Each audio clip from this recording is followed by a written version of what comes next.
Have you ever watched a movie and felt a specific emotion? Maybe you felt scared, maybe you felt happy, maybe you felt sad. These feelings are not an accident. Filmmakers carefully design every moment to guide what you think and feel. They use a special set of tools to create meaning and build a world on screen. This essay will explore 3 of the most important tools in filmmaking.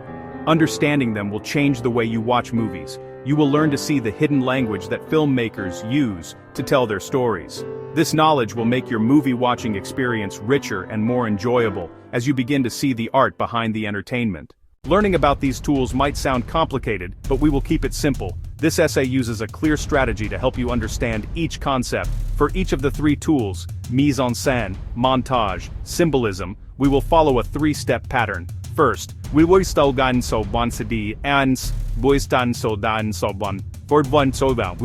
concept in plain language. We will define what the tool is and how it works. Next, we will look at famous examples. We will show you how filmmakers use these tools in movies you probably know. By connecting concepts to familiar scenes, you'll see how a director's choices create specific effects. Finally, each section ends with a clear takeaway. Simple tips and questions you can use next time you watch a film. For example, a short checklist to help you spot montage, and a few questions to ask about a scene's lighting. We want to turn you into an active viewer. Instead of letting a film wash over you, you'll have the tools to analyze and appreciate the artistry. By the end of this essay, you'll have a new perspective on cinema. You will not just be watching a story, you will be reading a visual language. Let's begin our journey into the visual secrets filmmakers use. Mise-en-scène is a term that describes everything you see on screen. It is the visual world that a filmmaker creates for the story. The main elements of mise-en-scène are setting, costume, lighting, props. Together, they create the mood and tone of a film. The setting tells you a lot about the characters' lives and the story's overall feeling. Costume and makeup are also crucial. The clothes a character wears reveal their personality, status, and emotional state. Lighting guides your attention and sets the emotional tone. Finally, props and actor placement complete the picture. A single prop can be central to the plot. The way actors are placed in the frame, known as blocking, shows their relationships. Orson Welles' film Citizen Kane is a masterclass in mise-en-scène. We see his enormous, dark mansion, Xanadu. The setting immediately tells us that this is a place of isolation. The low-key lighting enhances the film's theme of loneliness. Welles often places characters far apart in the frame. The distance between them visually represents their emotional separation. Wes Anderson is a modern director famous for his unique mise-en-scène. Anderson often uses perfect symmetry in his frames. Costumes are like uniforms for his characters, defining their identities. Think of the purple uniforms in the Grand Budapest Hotel. Props in Wes Anderson's films are often quirky and detailed. The attention to detail in every prop makes Anderson's cinematic universe feel rich and fully imagined.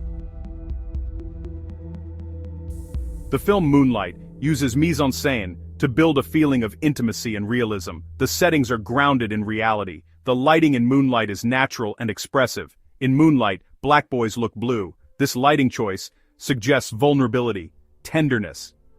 Jenkins uses close framing to create a deep sense of intimacy. These tight close-ups allow us to see every subtle emotion. Now you understand what mise-en-scène is. The first question, what is in the frame?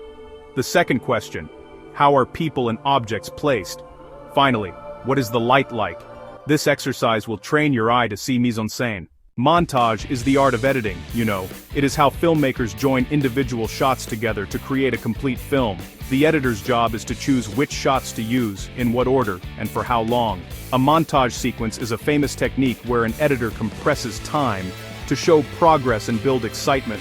Another powerful type is intellectual montage. This is when an editor places 2 different images next to each other to create a new idea. The rhythm and pace of the cuts also have a huge effect on your emotions. Alfred Hitchcock's film Psycho contains one of the most famous montage sequences in history, the shower scene. The entire scene lasts less than a minute, but it is composed of over 70 different shots. The cuts are so fast that you can barely register what is happening. The genius of this montage is what it does not show. The cuts are often timed to the beats of this disturbing music, creating a unified assault on the senses. Rocky, from 1976, has one of the most iconic examples. The film uses a montage sequence to condense weeks of hard work into a few powerful minutes. The sequence culminates in the famous shot of him running up the steps of the Philadelphia Museum of Art and raising his arms in triumph. This single image has become a universal symbol of overcoming adversity. Stanley Kubrick's film 2001 features one of the most famous examples of intellectual montage. The leader throws it triumphantly into the air. Then, in a legendary cut, the film jumps millions of years into the future. The spinning bone is replaced by a shot of a spinning satellite orbiting the Earth. This single edit suggests the entire arc of human history, connecting our violent origins with our technological future, all without a single word of dialogue. First, ask yourself, are the cuts smooth or jarring? Second, ask, does the sequence shorten time or build emotion? Finally, ask, does the edit make a new idea by joining two images? For practice, watch a 2-minute sequence. Try to count every cut. This simple exercise will train your mind to see the invisible art of editing. Symbolism is the final tool we will explore. It is when filmmakers use an object, color, action, or sound to represent a bigger idea or theme. A symbol is something that means more than just its literal self. For example, a soaring bird might symbolize freedom. A locked door could represent a trapped feeling. Filmmakers use symbolism to add layers of meaning, communicating complex ideas and emotions without directly stating them in dialogue. Color is a common form of symbolism. Different colors evoke strong emotional responses. The various film adaptations of The Great Gatsby provide a perfect example. This symbol is the green light that shines at the end of Daisy Buchanan's dock. It becomes a potent symbol for Gatsby's deepest desires and dreams, everything he wants but cannot have.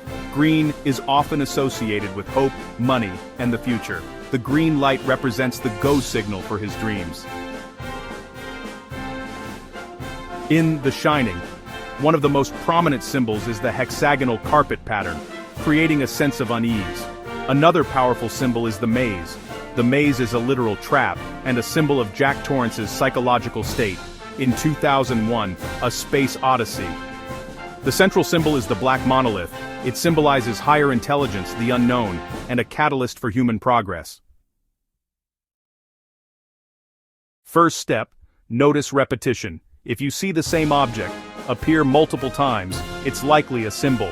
Second step, link the object to the theme. Think about how it connects to the film's central ideas. Finally, check how characters react to it. The way characters interact with a symbolic object reveals its meaning. You have now explored 3 of the most powerful tools filmmakers use: mise-en-scène, montage, and symbolism. You are no longer just a passive viewer. You are an informed observer equipped with a new set of analytical skills. The more you understand visual storytelling, the more you'll appreciate the art, skill, and passion behind films. So go watch a movie, look closely, and enjoy discovering the secrets hidden in plain sight.